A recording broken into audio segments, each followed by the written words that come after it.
We're getting more answers this morning on this morning's breaking news. All living Israeli hostages have been released from Hamas captivity. This is part of the first steps in the Israel-Hamas ceasefire plan. For an update on where things stand right now, we go ahead and check in with CBS News correspondent Bradley Blackburn live in New York for us this morning with the very latest. Bradley? Senator Meredith, the remaining 20 living hostages were all handed over to the Israeli military by an intermediary, the Red Cross. They were brought to Israel and will undergo medical checks at hospitals and then finally reunite with their loved ones. And this morning, an entire nation is ready to embrace them. This is the first glimpse of freedom for the remaining Israeli hostages, released after enduring 2 long years in captivity. Israeli Prime Minister Benjamin Netanyahu said the historic moment marks the beginning of a new path of building and healing. In a place that has been dubbed Hostage Square in Tel Aviv, jubilant crowds came together to celebrate. President Trump landed as Israel and Hamas marked day 4 of the ceasefire to meet with family members of the hostages and to address the country's parliament. The war is over, okay? You understand that? Everybody is happy.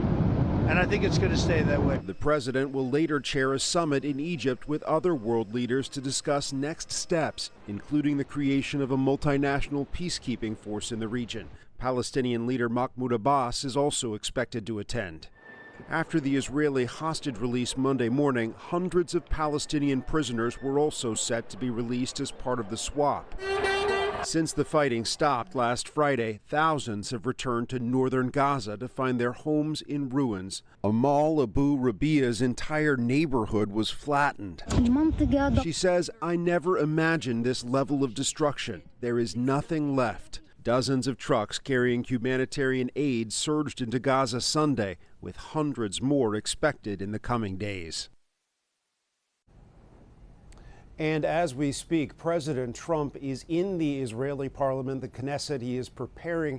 He will speak to that body any minute now. He's just the last president to speak to the parliament was President George W. Bush years ago. So President Trump is being celebrated today in Israel with a heroic welcome on this historic day. There was also reporting this morning, Sandra and Meredith, that the president had invited Israeli Prime Minister Benjamin Netanyahu to come with him to Egypt. But the word is that the prime minister has declined that invitation to participate in the summit. And there are big questions about where things go from here. Yeah, you said it, a historic day indeed. CBS News' Bradley Blackburn live from New York. Thank you for joining us this morning.